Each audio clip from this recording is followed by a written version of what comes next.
Born in Manila in 1926, and my father came to the Philippines around 1920, and he found a lot of opportunities at that time to start a business of some kind.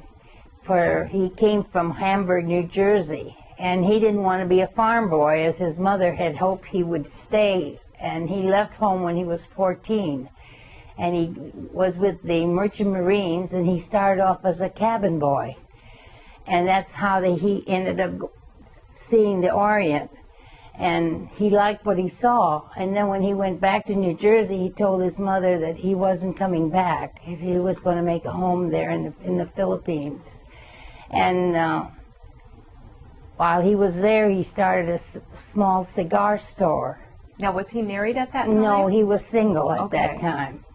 And he wanted to not rent a place by himself. He wanted to stay with a family, and he wanted to stay with a good family.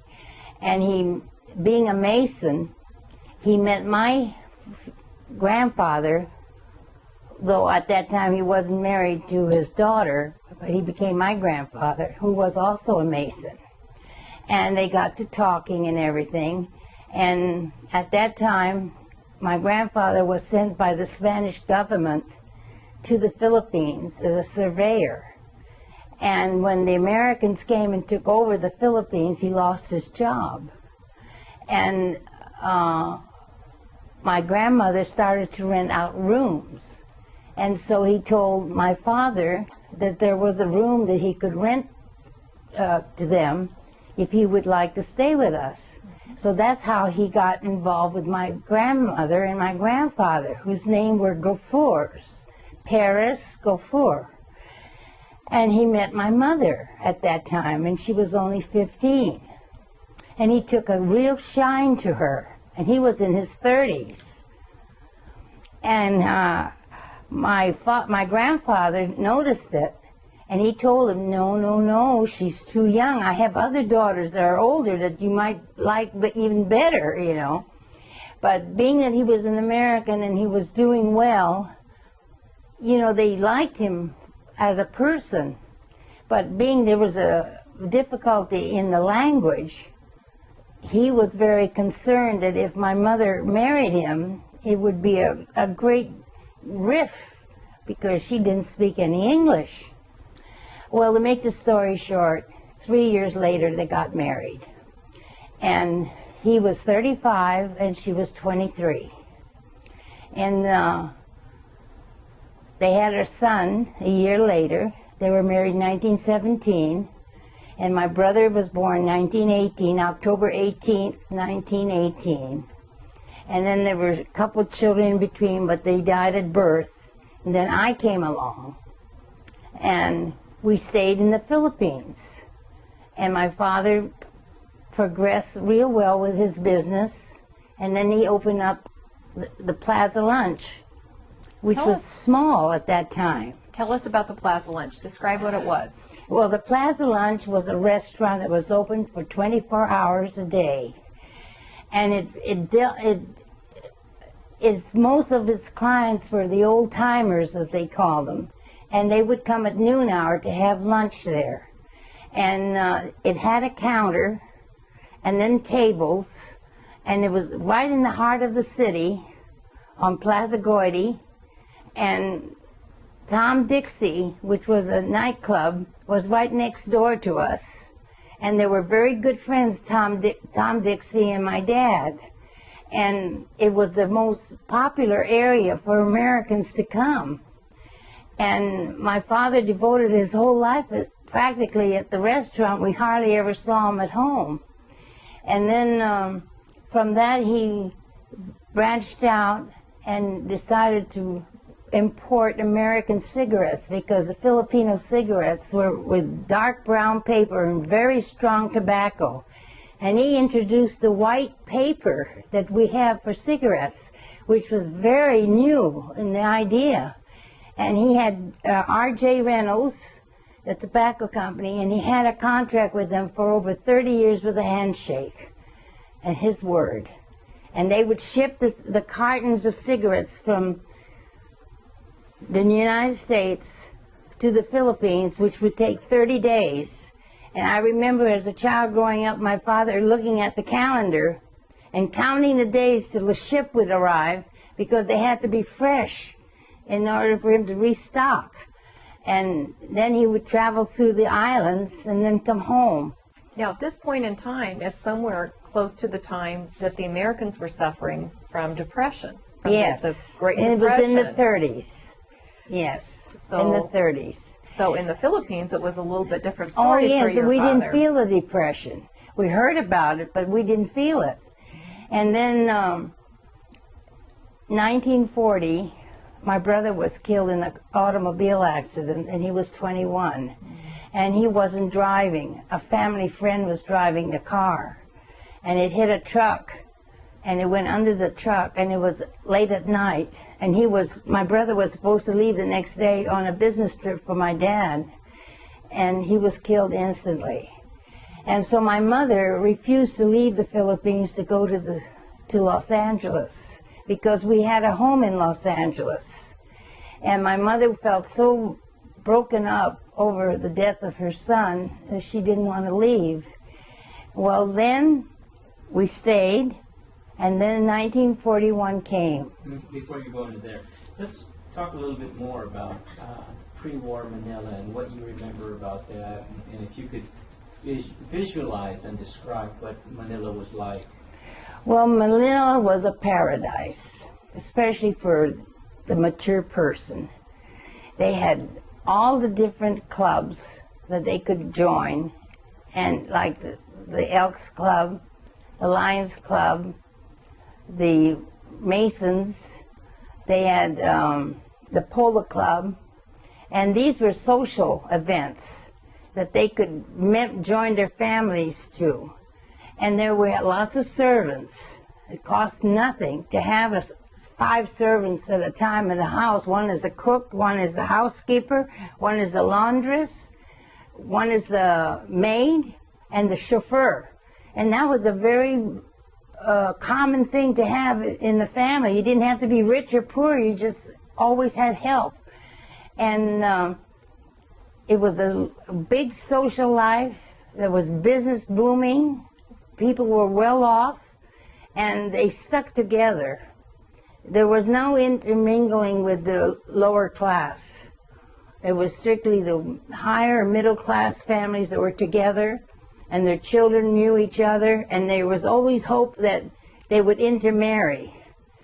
And life was very easy and very enjoyable. And people would take trips to the United States as a bonus to go to see how the other countries lived. Then they would always want to come back to the Philippines because life was much easier. And that's what I remember. Sally, in 1941, at the outbreak of war, what was your age at that time? 15. 15. So what do you remember about pre-war Manila then, before 1941, and what it looked like, what it smelled like, what it felt like? Well, there was a habit we all had that between 5 and 6 in the afternoon, all the young people would meet and go to the boulevard. It was one of the highlights of the day. Meaning Dewey Boulevard? Dewey Boulevard. And we would all meet our friends there from all over. And our big thrill was the boy that whoever you happened to like, you would meet there, and you'd walk as a group, never alone, as a group up and down that boulevard until it was time to go home. And that was the highlight of our activity. Then we would have home parties at home. And then we celebrate our birthdays, our christening day, anything to have a party. And then I'd go to school at 8 in the morning until 4:30 in the afternoon. At the Holy Ghost, I went to first, and then I went to Maryknoll. And I was in the second year of high school at Maryknoll when there was talk of war. But we didn't believe it because we were so far away, and we thought they would never touch us. And they gave us a false sense that we were so well prepared. And Wainwright was there, and MacArthur was there. But that's all we heard and lived on until the war was declared. Let me ask you this. At that point in time, many people, knowing that war was preeminent, they were going to the High Commissioner's office, which is now, of course, the American Embassy, and they would go to Francis Sayre's office and ask him whether or not they thought it would be best to send their families home, because, in fact, in July of that year, the military dependents had all been sent home. Well, yes, Do you they had recall first choice. whether or not your family made that trip to the High Commissioner's office to ask those questions? I don't know. I can't answer that. I don't think we did that. I think we were just believing that it wouldn't happen because of the distance.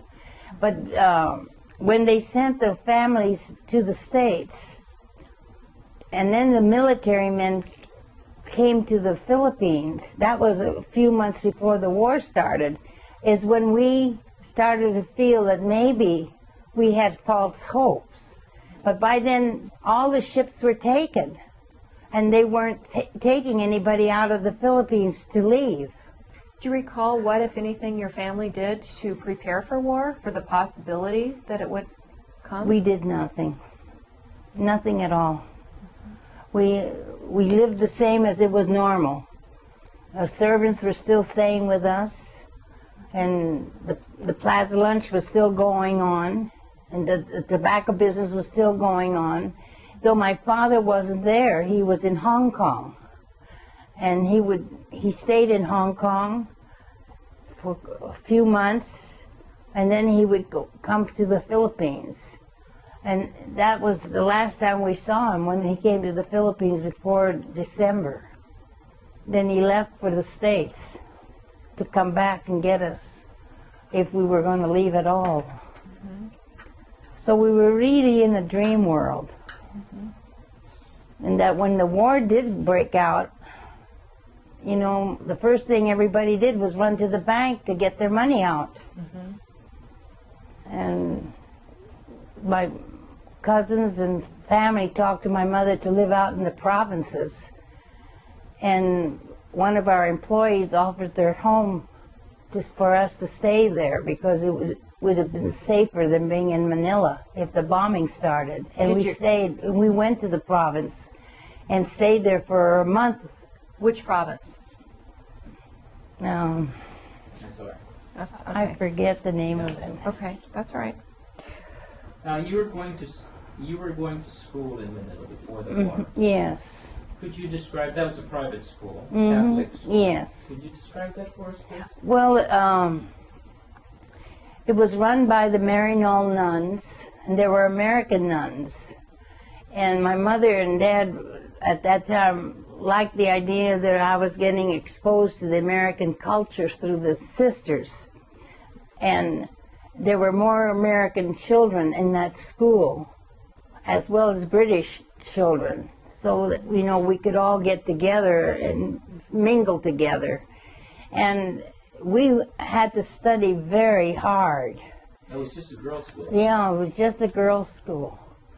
And I'd go to school at 8 in the morning and stayed in school till 4:30 in the afternoon. I wouldn't get home till 5. And I'd have lunch at school, and then they'd have 2-hour lunch at the time. And then instead of going home, I stayed at school. But the nuns were wonderful. They were very kind, but they were very strict. And we couldn't talk about boys. That was a no-no. There was a boys' school across the way, Ateneo. It was a very well-known boys' school. And the only hopes we had was once in a while they'd come out and we'd wave like this, But things were very, very narrow in their thinking, What were some of the things that you and your family did socially, either in the evening or on the weekends? Did you go to Tagaytay? Did you do... Oh, yeah, we went to Tagaytay. And it would be for a couple of days, and at that time they had built a very nice resort there, and it was one of the best places to go. It was very popular to go. And then we would have mahjong games at home, and family always together. My mother's sisters and cousins were always at our house. And being of a Spanish culture, that was a close-knit feeling when you were together. And I had one favorite cousin who's not with me anymore. He practically lived at our house, and at one time my mother was tempted to adopt him because he was just part of us, you know. And if he wasn't there, I used to cry and beg her, please call Bobby. I want him to come home and visit with me, you know, because there was an 8-year difference between my brother and myself. But we, you know, my life was very simple. I mean, we never realized how wealthy my father was. We never talked about money at home. And I just grew up with whatever was available, you know. I took it as something there. It wasn't to be questioned. And my father was not a man to open up and talk about his business to us. He was very quiet about it. And he wanted me to just be raised very unspoiled. And I think when the war broke out, I don't think I suffered as much as other people that all of a sudden realized they were deprived of everything. Because I never took everything materialistic to heart. We were brought up very plain.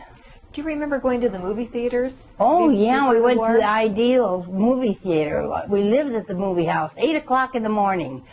My mother would send me to the movies, and I'd sit through the one film after the other. I wouldn't even get out, and they had to come and get me and say, hey, you've been here all day. You can't go and see any more movies. And I loved Judy Garland and Mickey Rooney and all those great stars, and it was we lived through them, you know. What was the last movie you saw before going into camp? It was called Hold Back the Dawn, and it was with Charles Boyer. I don't remember the actress that was in it, but it was a Sunday, and we went to see it, and it was a very dramatic. It was a more grown-up film that I had gone to for, you know, first time, and I remembered it. And the following day, the war was declared in Pearl Harbor. Tell us about that day. What do you recall about that day? Well, we were at home, and the office was running, and my mother's nephew heard it on the radio, and he rushed over to the house, and he ran up the stairs, and he says, the United States is at war with Japan. And my mother, you know, she says, what are you talking about? And he said, yes, turn on the radio. They bombed Pearl Harbor. And that means we're going to be bombed. I'm sure of it. And at 12 o'clock exactly, which is 7 o'clock in Pearl Harbor, we were bombed for the first time. And those Japanese came every day. We knew it. At 12 o'clock, they never changed their time. We would go down to the basement, and we had this Spanish-style home, and the walls were very, very thick, so a bullet couldn't penetrate. And that was our shelter. We'd go downstairs at 11:30, and 12 o'clock they were there, and they would be gone within the hour. And the next day they came again the same time until they took over Manila on January 2nd, 1942. What was your age at the time they first came? 15. 15. Yeah, but my birthday's in May. So how does that feel for a 15-year-old girl living in Manila in the colonial lifestyle, which you become accustomed to, all of a sudden have these bombings happen every day, and the realization that Manila was about to be occupied by the Japanese? Well, I didn't take everything so seriously. I took it as an adventure. And I was so sure that the Americans were going to beat the Japanese within a week, and that there was no way that they were going to stay there forever. And I didn't, the only thing that my mother was very concerned with is there was a lot of prostitution that opened up, and one was right across the street from us. And her idea was we were not to see what was going on over there. And the houses that were built, the windows are wide open and low, that you can look right through the other house. And my cousin Bobby was with me at that time. We were very curious kids. So we would go upstairs to my room and we'd push the curtains to the side, you know. And my mother caught us looking over there. Oh, she was so upset with us. She ran us right down, up and down. She said, "You're not to go over there and look at those people. They're bad people." But they were really saving all the other innocent people, because I never saw so many Japanese soldiers come from the fields as the day of entry that they came into the city. And I never saw prostitution open up so fast as they did. And they were coming down that street, and by accident they would knock at our door, but we had dogs. Oh, they would bark like you'd never believe. But we just stayed put. We knew we couldn't go out. And I could, you know, I knew it was something dangerous to leave, so I never questioned it. So I just went along with whatever, you know, was going on in camp. Did you happen to see the Japanese coming in on January 2nd? No, I didn't. No. It was at the boulevard. But they made the Filipinos go with welcome flags. They didn't want to go, but they were forced to go. And there were a lot of civilians that went. But we were Americans, and we were told to stay home because we didn't know what the reaction was going to be. When do you recall your first recollection being of seeing the Japanese come in and that you had the sense that you were now occupied? When they came to our house, two officers with long swords and dressed to the hilt came knocking at our door and came upstairs, and they couldn't speak any English, only Japanese. And they had an interpreter. And they told my mother that we were Americans and we were going to be prisoners of war, and that everything that was in the house belonged to them, and they were going to seal it. So if we opened the door and broke the seal, they would shoot us. And until they would come and get us and take us to camp, we were to remain in our homes. And that's when I realized how powerful the Japanese were. And I realized how, you know, the war was really on and that we were at their mercy. And we stayed at home until April 15th, when they came unannounced. In the meantime, my mother was well prepared, and she had everything in bundles of clothing and everything that she could think of putting aside. And then she took all her jewelry and stuffed it into a pillow. And she sat on that pillow and she carried it with her, but she never told me that she had put all her jewelry in there. And she had very beautiful solitary diamonds and watch. And because she was afraid if she told me, I would accidentally blab it out. And then when the Japanese came to get us that afternoon, she picked up, excuse me, she picked up the pillow. Let's start. So let's back up and tell that part of the story When the again. Japanese came to the house unannounced, they would come every day to investigate if we were at home. But these two Japanese lieutenants came upstairs, and they didn't say but a few words from the interpreter. And they said that we were being taken to a prison camp, and we could only take 2 belongings apiece, and we would be there only for 3 days. We didn't know what camp they were talking about. So my mother got her pillow with the jewelry, and she brought a bag of clothing, and I bought a bag of clothing, and we followed them downstairs, and there was a truck, and there were a few American men in their truck already, And they got us up to be in the back, and we sat in the truck, and that was the last time I saw the loyal houseboy in our home, because our home was bombed during the occupation. And they took us to camp, and that's where we stayed for 3 years and 1 month.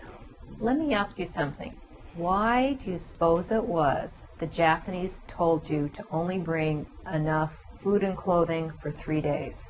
I have no idea. That was what they were told to tell us. And we didn't question it. There was no, I mean, we were driving through this university. We saw thousands of people around us. I didn't know any of them. And there was no head person to report to. We were just told to get out of the truck and just carry our belongings and head for the main building. And we didn't see anybody to report to, or a Japanese commandant or anybody. And then we had to find our way through there to see if we had to sleep on the floor, which was cement. We didn't have any bedding, we didn't have any mattress or of any kind. And we had to stay that way because the Red Cross at that time was in disarray. They were all confused. And there we stayed. How long were you in that situation before the Red Cross came through with Oh, pots, et it cetera? was weeks, just weeks, before they brought us anything.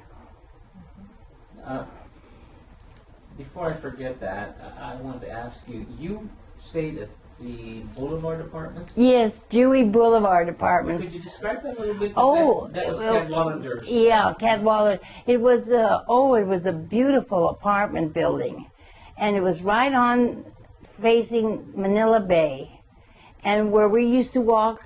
You know, I was telling you about was the Dewey Boulevard, and that was facing the apartment building, and it was about an 8-unit building.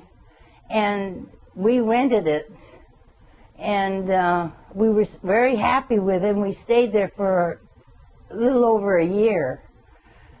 And then my mother wanted to go back to the old house, which was not in the best of area because it turned into a very business area. And she wanted to stay at her own house.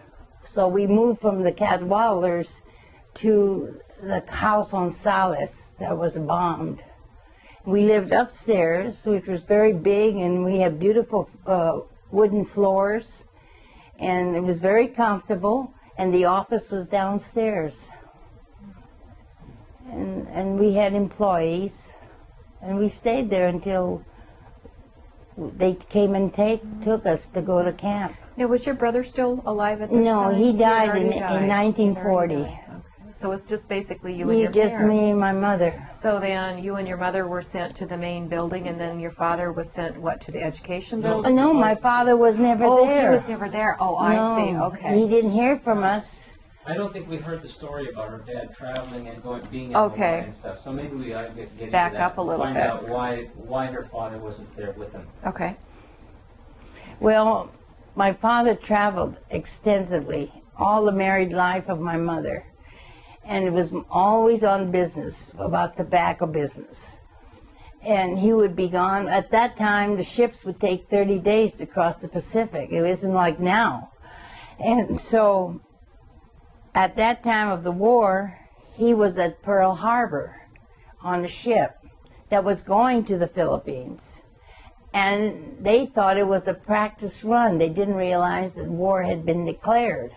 When the captain of the ship realized that it was war, he had to head to the first port. That's the law of the sea. You can't be out there in the waters. So he headed for Australia. And my father got off the ship, stayed in Australia for a year, and then he got on another ship, and which was heading, he had hoped, to the Philippines. But by then it was January of '42, and the Japanese had occupied the city. So he had no idea what had happened to my mother or I. And he had the ship, and go to the States, and all his assets were frozen. He didn't have any money really to speak of. Everything was tied up. His business was gone. So he had property in the Hancock Park. He had a great big home that he bought in the 30s. And we lived there for 5 years before we went back to the Philippines. And he came back. He sold the house completely with furnishings and everything gave it away to this Texan who had a large family. And with that money that he got from the house, he looked around to see what he could invest in. And he decided that the bowling alley business was what he would be good at and have a restaurant with it. So he went to Long Beach, but he couldn't live in Long Beach because there were no apartments available during the war. So he had to remain in Hollywood, where he lived on Orchid Avenue in an apartment building. And he would commute to Long Beach, and he opened up at the Pike, the Virginia bowling alley. And it had 18 alleys. And that's what kept him going all through the war until he heard our names over the radio. And he was so shocked that he drove the car to the side of the curve, sat there for a while to realize if he had heard it or not, and he decided the best way was to go to KFI station and find out personally. He went over there and he talked to some staff man or other. They said, yes, it was true, and they showed him the papers of all the names of the prisoners of war that were released in Santo Tomas, and my mother's name was there, and my name. And that was his first word that he had heard from us in 7 years. And all this time, we didn't know this was happening. We had no idea what happened to my father. And then he got hold of the Red Cross, and he wired through the Red Cross that we were in camp, and this lieutenant that I met, he was so nice. He got the telegram because it had to be censored. And he brought it over to my mother. And that was the first time that she heard from her husband and that he was in the States. And he wanted to know when we would come because he was waiting for us. And by that time, my mother was in need of an operation. She had developed a tumor. It was over 8 pounds. And there was no medicine or care to give her during the war. And she accidentally met her doctor that she had before the war in the street. And when he saw her, he was astounded and he said, you should be in the hospital. I will do the surgery if you can get me the medical supplies. Then I met he wasn't my husband then, but then I was going with Jack at that time in the camp. I met him, he was in the Army, and we got close, and because he was in the medical corps, he was able to get the supplies from the Army. I don't know how he worked it, but he got all the medical supplies that the doctor needed so he could operate on my mother, but they had to do it with a flashlight. There was no electricity. And so your husband, Jack, Yeah. he was part of the liberation crew that had come in. Yes, he was a Fifth Field Medical Group, Army. And through him, we were able to get the medical supplies. I don't know how he did that. I mean, I never heard the story from him how he did it, but he pulled strings and everything, and he was able to get all the medicals, the anesthesia, all that for my mother to have her operation. Wow. Okay, let's stop camera for just a second. Let's have a little bit more detail of that. So, well, life in camp was basically getting up at 6 in the morning, and we were staying in classrooms that were converted into dormitories, and we had only 28 inches of space. And that 28 inches of space was like gold, because your neighbor next door, if you moved an inch too much, she was right at your back. We had a lot of thieving going on. There was a lot of arguing going on. and they decided to have a monitor in the rooms to, watch who came in and came out of the room. And we were overcrowded. And I went to school. They opened up classes so the rest of us could finish our high school in camp. And that was run by Mrs. Lutzenheiser, who's now gone. But I spoke with her daughter just the other day. She lives in San Antonio, Texas. And I went to school all day. We had very few books. We had to share one book to two people. And we had teachers in camp so they, could perform the duties that was required. We had our own graduations. They tried to make it as nice as it could be. And this was all done with committees that were formed in camp. And we were over 4,000 of us. And the Japanese didn't want to even admit they had an internment camp. They had nothing to do with us whatsoever, except to see that we had roll call and were restricted to our quarters after 6 o'clock at night. But anything we wanted extra, we had to work through the committee to go to the commandant, and then they had to work it back and forth before we got like our shanties, and that which we had to pay ourselves. It wasn't free. And so those that had money or sent money in before they cut the line that had brought our food in to camp for that 1 year, they saved their money and paid $75 to have a wooden cot bed that was hard as only wood, and you were lucky if you had a mattress to go with it. And then you had to worry about the bed bugs. And then we had to put the cots out in the sun so the bed bugs could be dead, and they would be on the ground, and then we'd take the beds back into it was a process, an absolute process. You were friends with Laura Lutzenhauser? Yeah, Liz. Liz, I'm sorry, yes. Liz, oh yes. I read about her in an article on the internet. Yeah. Uh-huh. Yeah. You were about the same age. The same age, yeah. Could you tell us a little bit about the friends you had in camp? Well, I don't recall all of them, but I knew a Pat Shiddick, and then I knew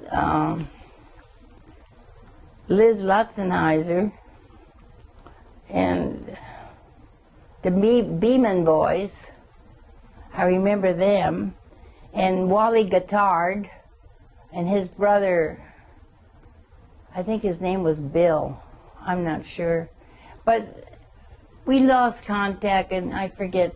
What did you guys used to do during the day, after school? What was we had life baseball. like? Well, they formed a baseball team, a basketball team, and that generally took care of the games. And then there was music that they brought records in. I don't know how they did that, and they entertained us in the evening with music to keep our morale up, And then if something like the bombings were getting close to us, they would pick a certain song to give us hope that was meant for the planes, like Pennies from Heaven, and things of that nature, and we would catch on to it. But life was very monotonous, and we had to work details of vegetable cleaning. There was toilet cleaning, bathroom cleaning, things that a lot of people never did in their lives, and they had to do it in camp, and it was, some of them felt very degrading. But we had to keep the place clean, or we would be infested with disease. Now, you were a teenager at the time. Yeah, and I worked at the hospital. And so what was it like being a girl teenager with hormones and seeing the other young boys, and did you date, and where did you go, what'd you do? No, we didn't have any of that. We had, we weren't, well, I wasn't allowed to be alone too long with anybody. My mother kept a very close eye on us, and she didn't talk about sex. I learned it through friends, and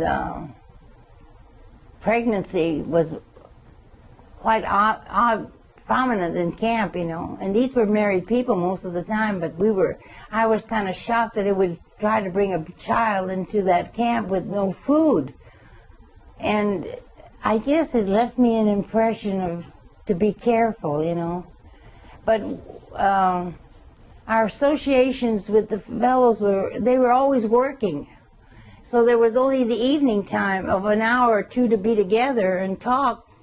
And we always wanted to be there. You know, gossip was very strong there. And they took a turn to the worst to you while your reputation was very much in jeopardy.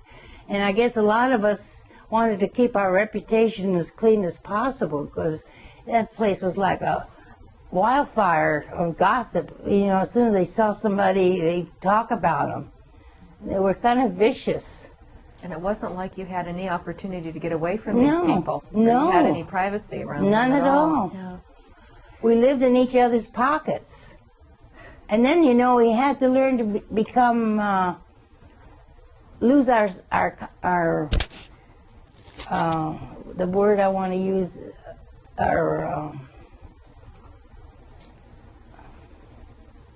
we were losing our shame, because we had to shower together. We had to dress together. There was no privacy. And we eventually became, well, we could walk around naked and we wouldn't even notice it. You know, we got very nonchalant about it. But the first, you know, year or so, it was very hard to share a shower. And then you had to hang on to your soap if you were lucky to have it, because somebody would steal it. The same way with a toothbrush. And then we used salt instead of toothpaste because we didn't have any. You know, living was hard. You were in the main building with your mother. I think you said it was on the 3rd floor. Yeah, room 49. Room 49. And let's say, for instance, you had to go to the bathroom in the middle of the night. Then would you have to parade in front of the Japanese guards in order to do that? They would be up and down the hall, and then I'd have to ask the monitor in the room I had to go to the bathroom. So she would walk me to the door, and then when the Japanese guard came, there was a Japanese name to use for the toilet. I forget what it was, and that's what I would have to say to him. And then he would walk with me to the bathroom, and there he would stay there until I came out and walk me back to the room. Do you remember a sense of foreboding during those times? I was scared. I was scared. Especially in lieu of the age you were at that point in time? I was afraid of getting raped. And they would, you know, Japanese can't drink. And they would get drunk. And they couldn't hold their liquor. And they were terrible. They were vicious. And they would come and attack you, you know. And those were all the thoughts. I mean, we were told of all of this. We weren't in the dark. So, you know, every time you took a step with them, you were wondering if they were sober or not. And the commandants tried to control their soldiers, but I guess they found it difficult too. In the very beginning of camp, there was a situation, and you may not have even been in camp at this time, but there was a situation where there were 3 young men that decided to escape, and they were caught by the Japanese. Were you occupied? Were you in camp? Yeah, at that I was in time? camp at that time, and they had us all watch them behead them. We had to all be there to behead them. And they told us that this is going to happen if you try to escape the camp again. And you witnessed? And we had to witness it, and I witnessed it. It was terrible. What did that say to you? What did that mean for you? Well, that knowledge. Well, I had to give respect to the Japanese. I mean, I didn't want to cross them. I didn't want to show any disrespect. We had to bow to them. They showed us how to bow from the waist down. It had to be done a certain way, or they would reprimand you or slap you. And they said this was a show of respect. And so I just watched my P's and Q's. I mean, there were some people who were very defiant. You know, they didn't want to take any orders from anybody. And they were asking for trouble, and then the whole camp would suffer for it. And this was another, way of thinking. If I do something bad, somebody else is going to suffer for it. So, you know, my mother and I try to keep our noses clean and not tend to any way of disrupting it. We would just go to the shanty, cook in the shanty, stay in the shanty till it was time to go to our headquarters in the main building, and stay there till roll call came. And if you wanted to play bridge, there were bridge tournaments going on, you know, and things of that nature. But What do you recall about the package line? And were you a recipient of goods through the package line? you know, the committee, I don't know how they worked it, but they got the Japanese to agree that if people had families outside or friends that wanted to assist us with the food, because there was no food to, you know, to go around what was available with the Red Cross, that it would be a help to us. After all, we were sustaining on our own. They weren't giving us anything. And so they agreed to it. And then people would write little notes and send it, and we had to stand in line for hours in order to get our supplies in. And then you'd see your family from a distance and you'd wave to them, you know. And that went on for about a year. And then they turned around and closed it. And then we had to go back to depending on what was available through the Red Cross and whatever we could plant in camp as a vegetable garden. But it was very meager, and towards the end we had only 800 calories a day, 2 meals a day of rice. There was definitely a black market going on within camp. And Absolutely. do you recall your mother's possessions in that pillowcase, inside that pillow, coming in real handy during the bleakest hours of No, camp? my mother never sold her jewelry. She never did. No, she hung on to it till the war was over. And she said that she wasn't going to part with it. So we would write IOUs. And I got a pound of rice, a pound of sugar, a pound of beans, and I had to sign a note to this gentleman. I'll call him that loosely. He was a black market. And I only heard that by mouth by accident through somebody else. And we were so hungry that I figured I'll just write him a note for whatever it costs. It was $2,500. And when I got home to my father, I wasn't home a week. There was a letter from this man asking for his money. And my father asked me if it was true. I said, yes. I said, but you don't have to pay him. He says, no, you're safe. It saved your life. I have to pay him. And he wrote out a check for $2,500. In exchange for what amount of food? 1 pound of rice, 1 pound of sugar, and 1 pound of beans. And that would have been in what, 1944? Yep. 1944. Do you remember who that guy was? No. I wish I could remember his name. But I was so upset when I saw my father pay that man.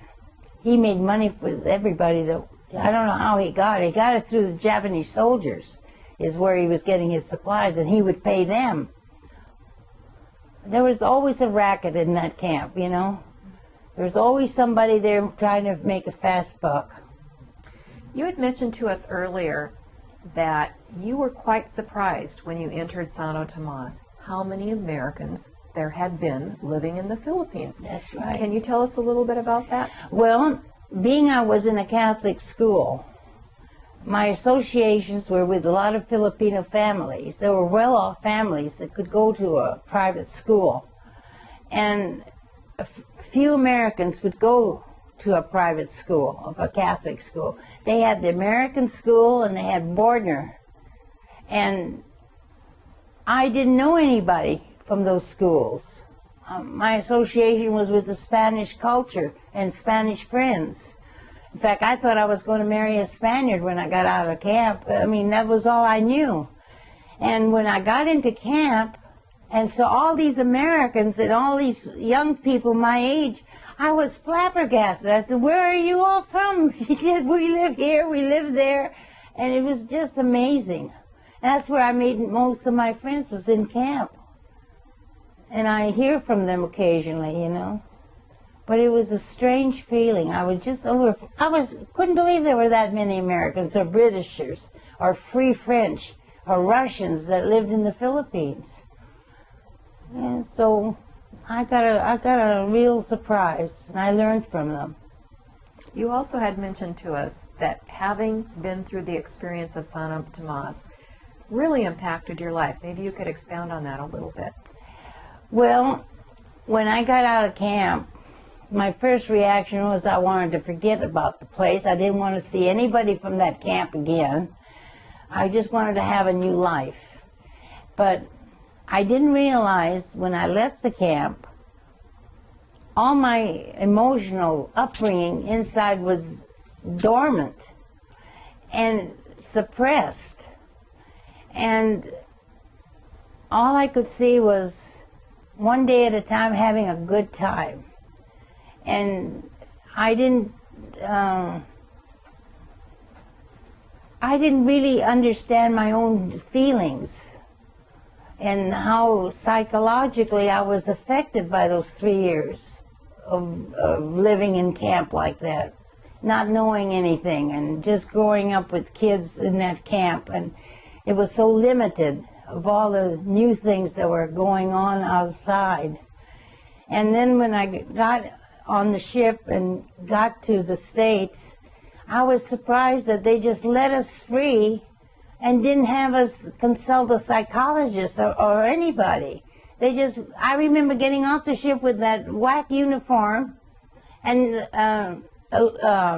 Explain what a volunteer, Red Cross volunteer, came up to me and said, "Your bus is over there, you have to get on it, it's going to take you to Los Angeles." And that's all she said. And I went on the bus and I looked around. I remember we went through Long Beach and I saw Douglas aircraft, and it was all camouflaged.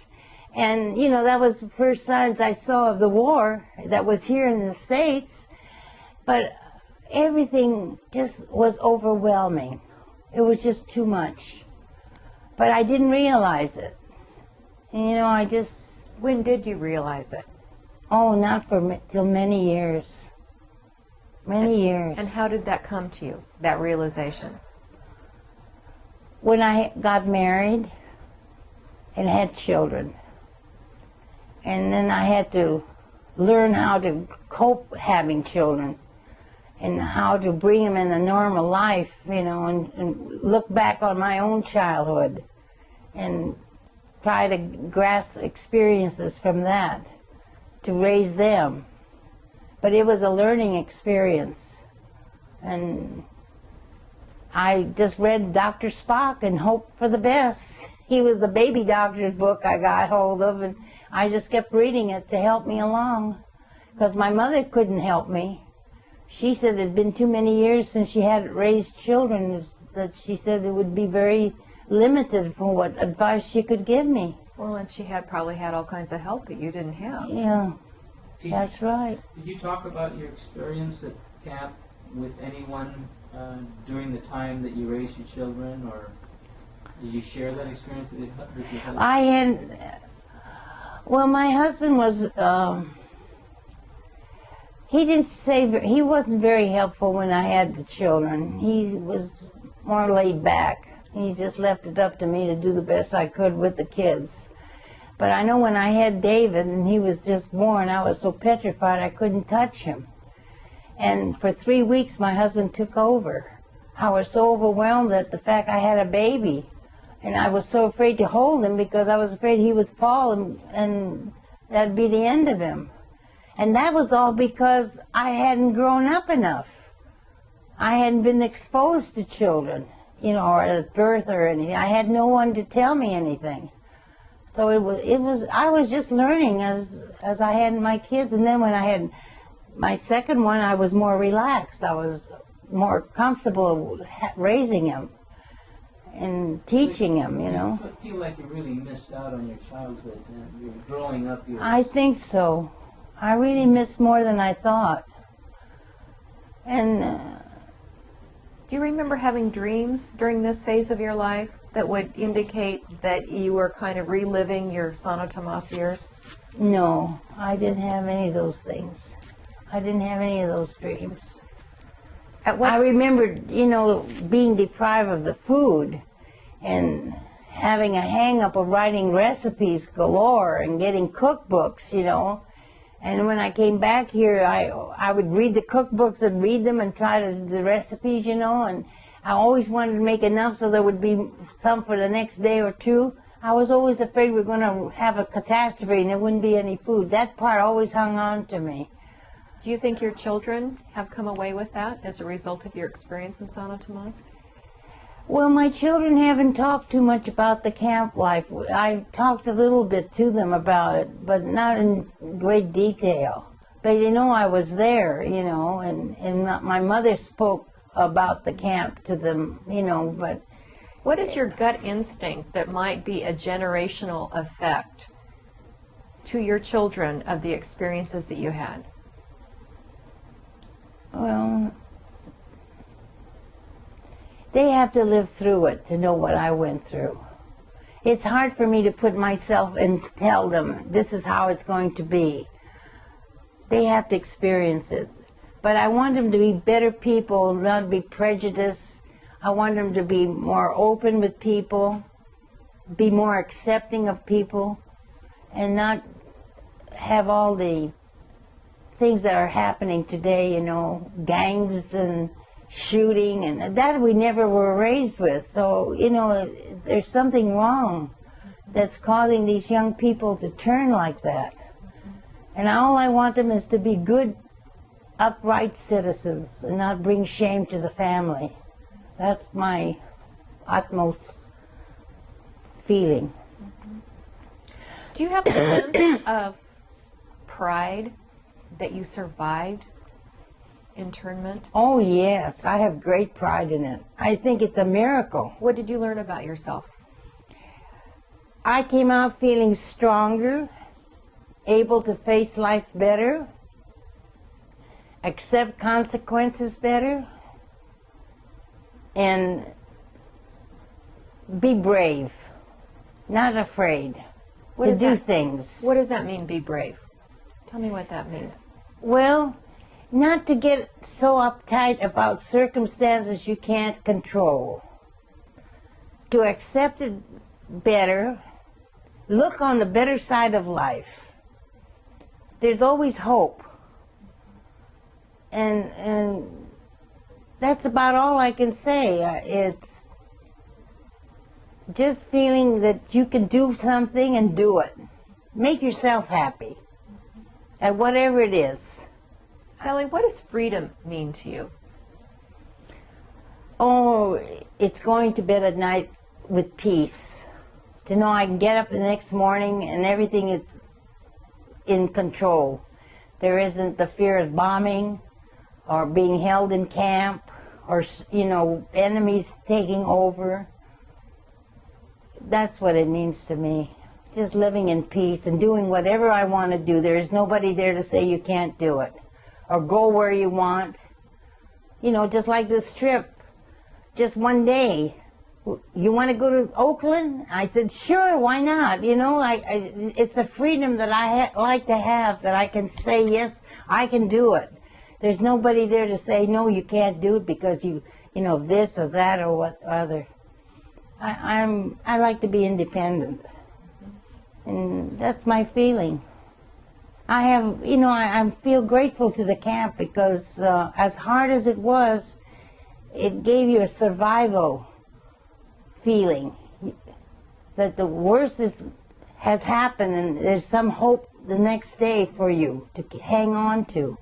We lived on rumors. I don't know where they came from, but that kept us going. And I wanted to ask you, this is a little bit off subject, but I've just finished reading a book. It's called Reading Lolita in Tehran. What do you think about all of that?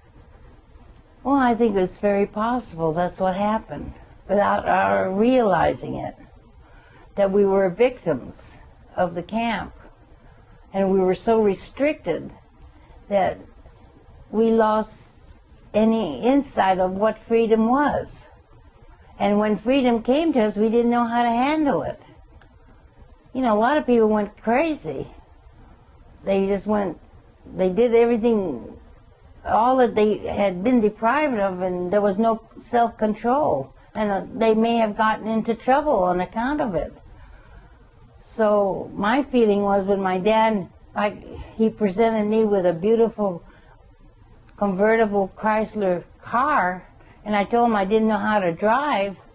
He says, well, you better learn how to drive or you're going to live here because there's nobody going to drive you around.